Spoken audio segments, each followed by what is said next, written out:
O que esperar dos confrontos das oitavas de final da Copa do Brasil? Assunto do vídeo, palpitão, simples assim. Like, se inscreve, ativa o sininho, vem com a gente rumo a 390 mil inscritos por aqui. Já conferiu aí se a sua creatina acabou, se o estoque está zerado? Se tiver zerado, já vai na Fit Forte para fazer a reposição. Creatina, whey protein, glutamina, pré-treino, tudo que você precisa, todos os suplementos, a Fit Forte entrega na sua casa. Você parcela em até 3 vezes sem juros. Tem o meu cupom Jorge Igor que te dá 15% off. É Fit Forte. Link na descrição e no comentário fixado. Muito bem.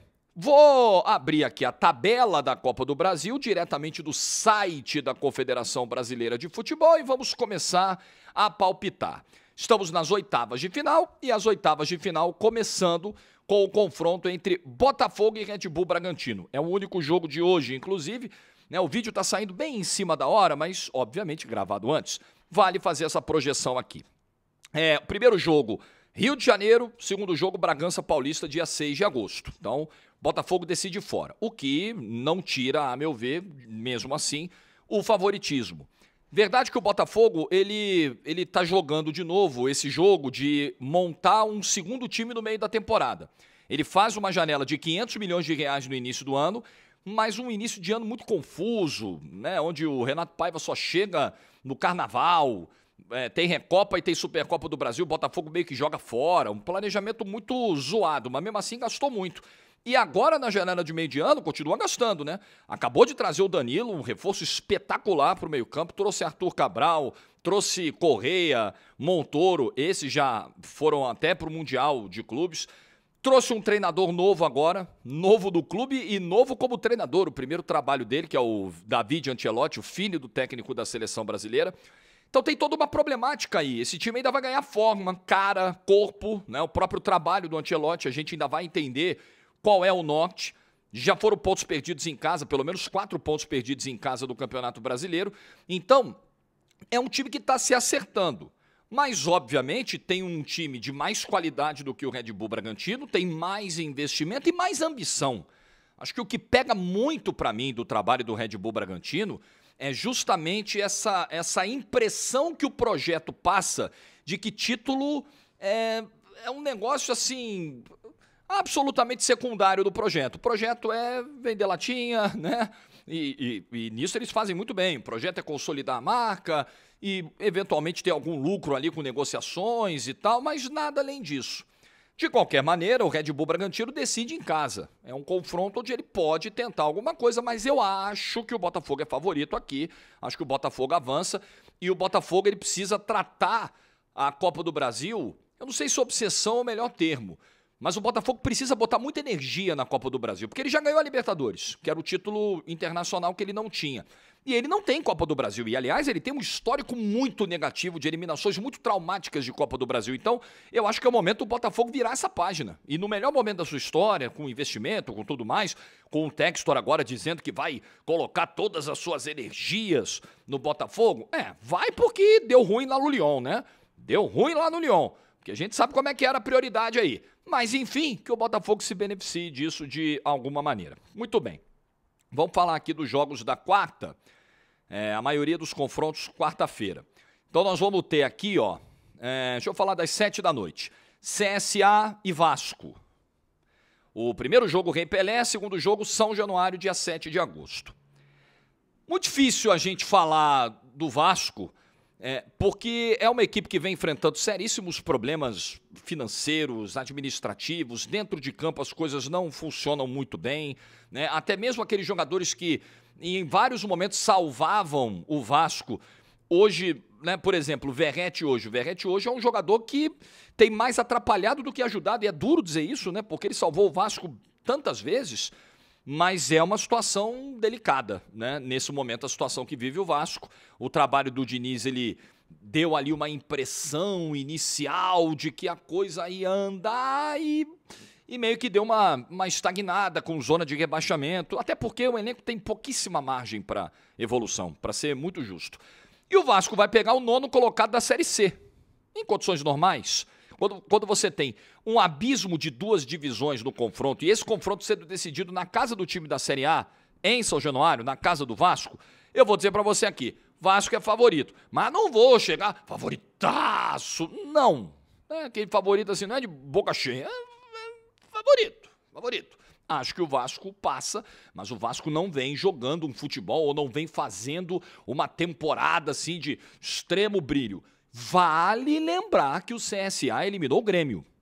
Importante lembrar, na fase anterior, o CSA eliminou o Grêmio, ok? 3-2 no primeiro jogo, no Rei Pelé, e o empate 0-0 no segundo jogo na Arena do Grêmio. Então é um CSA que vem embalado na competição, mas ainda assim vou de favoritismo do Vasco aqui. Cruzeiro e CRB. Vale lembrar que o CRB eliminou o Santos, com o Neymar em campo, inclusive, nos últimos 25 minutos no Rei Pelé. Mas aqui a gente está falando de um dos maiores investimentos do futebol brasileiro nessa temporada, o investimento feito pelo Pedrinho na SAF do Cruzeiro, enfrentando o CRB, que no momento é meio de tabela. Aliás, quando eliminou o Santos, era meio de tabela da Série B. E tá mais ou menos na mesma, né? Hoje é o 10º colocado da Série B. Primeiro jogo é Mineirão, segundo jogo é Rei Pelé. Mesmo assim, acho que tá muito claro, né? O favoritismo é do Cruzeiro. O Cruzeiro tem o artilheiro do Campeonato Brasileiro, tem um cara numa fase maravilhosa, que é o Caio Jorge, e o trabalho do Leonardo Jardim é muito bom. É um excelente trabalho. Para mim, até agora, olhando todos os trabalhos do primeiro turno do Campeonato Brasileiro, que está terminando, foi o melhor trabalho que vimos no Campeonato Brasileiro até aqui. Então aqui, acho que não tem muito susto não, acho que o Cruzeiro passa. Inter e Fluminense. Cara, difícil, hein? Difícil demais projetar alguma coisa aqui. O Inter, ele vem tendo uma temporada, eu classifico essa temporada do Inter um tanto quanto oscilante, né? Por mais que tenha sido uma temporada de fim do jejum, do gauchão, isso foi algo realmente muito importante para o Internacional, mas é o time que você enxerga ali material para engrenar, inclusive essa volta da pausa para a Copa do Mundo foi muito importante. O Inter foi empilhando ali bons resultados contra a Vitória, contra a Ceará, contra o Santos na Vila Belmiro, contra o Vasco acabou empatando, fez um primeiro tempo muito ruim dentro de casa. É um time que você espera mais, assim, você quer ver mais do Internacional. E é meio de tabela hoje do campeonato. É o 10º colocado do campeonato. Ele tem uma situação de calendário mais difícil, mais desafiadora que a do Fluminense. Por mais que os dois estejam em 3 competições, só que o Inter está na Libertadores, e o Inter vai pegar na Libertadores o Flamengo, o melhor elenco do Brasil. Eu imagino que, olhando as 3 competições, o Inter talvez deixe a Copa do Brasil como a última opção, né? Focar Brasileiro, Libertadores, o confronto contra o Flamengo, e aí ver o que dá para fazer na Copa do Brasil. Eu já acho que o Fluminense é o contrário. Acho que o Fluminense vai pensar ali em Brasileiro, precisa reagir, né? São 4 porradas depois que voltou da Copa do Mundo de Clubes. E aí você sai de G6, esse campeonato é muito cruel. Você sai de G6 para 12º colocado. Essa foi a queda do Fluminense com as 4 derrotas seguidas, né? Aí tem a Copa do Brasil e tem a Sul-Americana. Convenhamos, se você olhar o tratamento que o Fluminense deu até na primeira fase da Sul-Americana, nada indica que o Fluminense vai botar muita energia, né? Porque teve jogo na primeira fase que o Renato Gaúcho nem foi, nem viajou. Então tem um confronto contra o América de Cali, agora em agosto, onde eu acho que o Fluminense é favorito, mas acho que o Fluminense não vai colocar muita energia nesse confronto. Se é uma semana, tô até vendo aqui qual é a semana, ó. Esse jogo com o América de Cali, o primeiro, é entre o jogo com Bahia fora, que é duríssimo, e entre o jogo contra o Fortaleza em casa. Grandes chances de, lá na Colômbia, nem o Renato viajar de novo, né? De um Fluminense muito mexido, talvez. Então, acho que tem essa questão. Eu acho que o momento do Inter é um momento melhor. E futebol a gente sabe que o momento pesa, né? O Fluminense tem a pressão das 4 derrotas, o desgaste do Mundial, a perda do seu principal jogador, que é o John Arias, e uma reposição que não vai ser da noite para o dia. Aqui acho o Inter favorito pelo momento, mas é importante lembrar que o Fluminense vai decidir no Maracanã. Muito bem. Bahia e Retrô, aí eu acho que não tem nem muito o que discutir aqui, né? Nós estamos falando de um dos primeiros colocados do Campeonato Brasileiro, que é o Bahia, estamos falando de um projeto SAF, de um grupo forte, poderoso, e que vai pegar um clube que é SAF também, lá no futebol pernambucano, é uma força emergente e tal, mas que é penúltimo colocado da Série C, que está quase caindo para a Série D do Campeonato Brasileiro. Então aqui acho que é Bahia, e o Bahia tem que tentar amanhã fazer logo o resultado em casa do primeiro jogo, para chegar tranquilo na Arena Pernambuco, até quem sabe podendo poupar jogador. Porque a vida do Bahia em termos de calendário ela tá difícil, por mais que já tenha caído da Sul-Americana, mas ainda tem Copa do Nordeste, com Brasileirão e com Copa do Brasil. Então, para mim, passa o Bahia aqui. Eu acho que o Bahia tem tudo para passar com tranquilidade pelo confronto. Os jogos da quinta, Flamengo e Atlético Mineiro. Deixa eu falar primeiro de São Paulo e Atlético Paranaense. Vamos na ordem dos horários. São Paulo e Atlético Paranaense. Primeiro jogo é Morumbis, o segundo jogo é Liga Arena em Curitiba.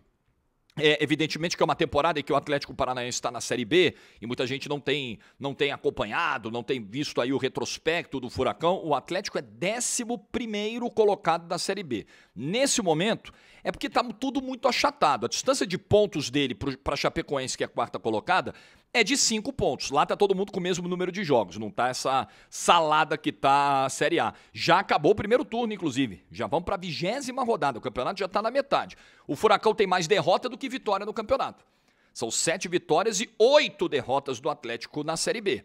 E aí a gente olha para momento, o momento do São Paulo é um momento muito positivo. Chegada do Crespo, as vitórias apareceram, o time subiu na tabela, o time vê que era possível com o Zubeldia, mesmo no contexto caótico dos desfalques e das lesões, era possível fazer mais e o Zubeldia já não conseguia mais fazer nada com esse elenco do São Paulo. Então, por momento e até por qualidade, diferença de elenco e tudo, é São Paulo favorito, mesmo decidido em Curitiba. Acho que o São Paulo passa, o momento é muito mais positivo que o do Atlético Paranaense. Você pegar os últimos jogos do Atlético Paranaense aqui, perdeu para o Goiás em casa, perdeu para o Volta Redonda fora, empatou com a Ferroviária em casa, empatou com o América Mineiro fora. São 4 rodadas sem vencer na Série B do Campeonato Brasileiro. Que coisa, hein?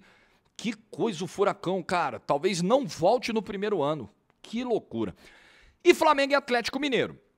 Favoritismo do Flamengo, nítido, evidente. Todo atleticano sabe disso. Não vai ficar irritado com uma análise tão óbvia. Nós estamos falando do melhor elenco do continente e que ainda está se fortalecendo mais com o Samuel Lino, com o Emerson Royal, com o Saul, um time muito forte.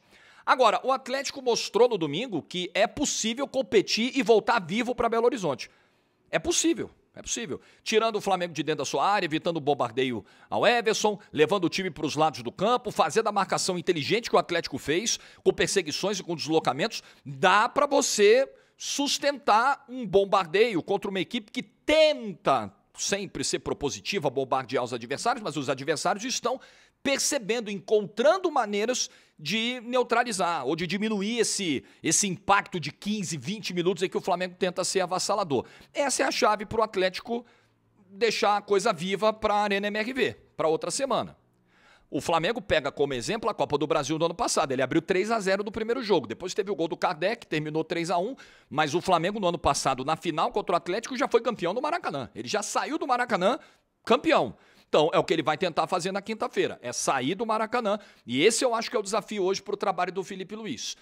O Flamengo não vem jogando mal, longe disso. Aliás, o Flamengo tem a melhor defesa do campeonato e o melhor ataque. O Flamengo é um time que se defende muito bem e é um time com muita qualidade para atacar. Agora, precisa ser mais efetivo. Não é que o Flamengo tem que converter 9 de 10 finalizações, não é isso que a gente está cobrando, mas é converter um pouco mais do que tem convertido. Acho que pela qualidade que o Flamengo tem, e pelo estilo de jogo, que me agrada muito do Felipe Luiz, e pela dominância que ele consegue impor em muitos jogos contra muitos adversários, o Flamengo já deveria ter nessa temporada um número bem maior de vitórias assim, confortáveis, tranquilas. E às vezes é aquela vitóriazinha de 1-0, depende da bola parada. Eu sei que tem o mérito do adversário, mas o Flamengo é a melhor equipe do futebol sul-americano. Então ela precisa encontrar mecanismos, é óbvio. Se você é o melhor time do continente, todo mundo vai querer achar uma maneira de te neutralizar. E você vai precisar sair dessa armadilha.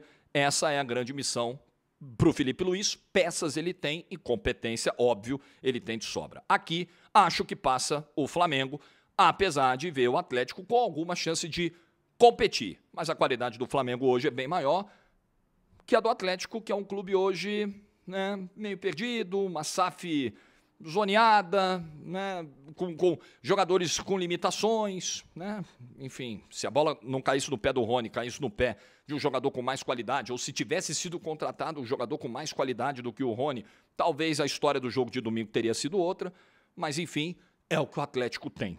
É com isso que ele vai tentar eliminar o melhor elenco do continente. Bom, então, recapitulando meus palpites aqui, se classificam Botafogo... Ah, não falei de Corinthians e Palmeiras. Que loucura, eu pulei o derby. Então, vamos lá. Corinthians e Palmeiras. Olha, eu não acho que o derby é decisivo para o trabalho do Abel. Para o trabalho do Dorival, sim. Para o trabalho do Abel, não. Porque a diretoria já deixou muito claro que vai com o Abel enquanto o Abel quiser ir. Agora, no momento em que o Palmeiras é cobrado por jogar um futebol abaixo do que se espera, né? A última impressão deixada no Mundial de Clubes irritou boa parte da torcida. O momento, a gente olha muito para o Dorival. O Dorival parece viver uma situação mais instável, e vive mesmo, porque ele não tem o mesmo estofo do Abel, o mesmo tempo de trabalho, a mesma identificação com o clube, não rolou essa sintonia. Então é óbvio que se bate um vento mais forte, pro Abel ainda dá para segurar, o Dorival cai. E o vento mais forte é ser eliminado pro maior rival numa Copa do Brasil. Então eu acho que os dois chegam pressionados, mas o Dorival chega pressionado e ameaçado. O Abel ele chega pressionado por eliminar o Corinthians, competir contra o Corinthians, porque ainda está viva a imagem da final do Campeonato Paulista, onde o Palmeiras definitivamente não foi bem e acabou perdendo o título, e jogar o melhor futebol, né? E ser um time mais convincente nas suas atuações. O primeiro jogo é em Itaquera, o segundo jogo é no Allianz Parque.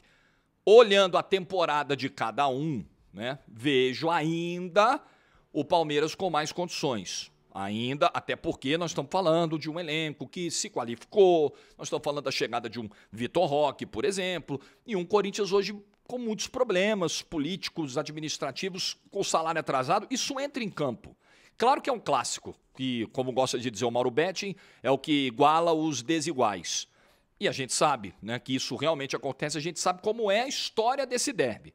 Mas com a decisão do Allianz Parque, e aí é algo que a gente que vive a rivalidade aqui de São Paulo, jogos em torcida única, entendendo como funciona a lógica dos clássicos aqui, a gente sabe o quão determinante é mando de campo num jogo como esse. E o Palmeiras ter a vantagem de decidir em casa, isso pode ser definitivo. Como pode ter certeza, foi definitivo para o Corinthians decidir em Itaquera o Campeonato Paulista. E lá dentro ele foi campeão. Então, vejo aqui um leve favoritismo do Palmeiras. Mas vejo pressão para os dois lados. Só que é uma pressão ainda mais dura para o Dorival Júnior, cujo trabalho não engrenou. E o trabalho do Abel já viveu momentos melhores. Sem dúvida viveu. Bom, então, recapitulando aqui, ó. Para mim passam Botafogo, Palmeiras, Vasco, sem muita empolgação, mas acho que passa. Cruzeiro, acho que passa tranquilo. Inter e Fluminense, acho que passa o Inter pelo momento, mas também não tenho muita convicção. Bahia, acho que passa tranquilo. São Paulo passa, acho que vai passar de boa. E Flamengo passa pelo Galo. São esses os meus palpites. Se der tudo ao contrário, sabe o que você vai fazer? Nada, porque é só palpite. Palpite a gente joga pro vento, o vento leva. É isso, não tem valor estatístico nenhum, não estou secando, nem odiando o seu time, porque disse que ele vai ser eliminado da Copa do Brasil. Chupa aí, você não falou que ia ser eliminado? Quem sou eu na fila do pão, gente? É só palpite. Deixa o seu palpite nos comentários também, beleza? E boa sorte pro seu time nos confrontos da Copa do Brasil. Like do vídeo, quero ver os comentários da galera, sem gracinha de dizer, cadê o Santos? Qual é o confronto do Santos? Vai catar coquinho. Like do vídeo, se você ficou até o final, boa terça-feira pra todo mundo, juízo e tchau!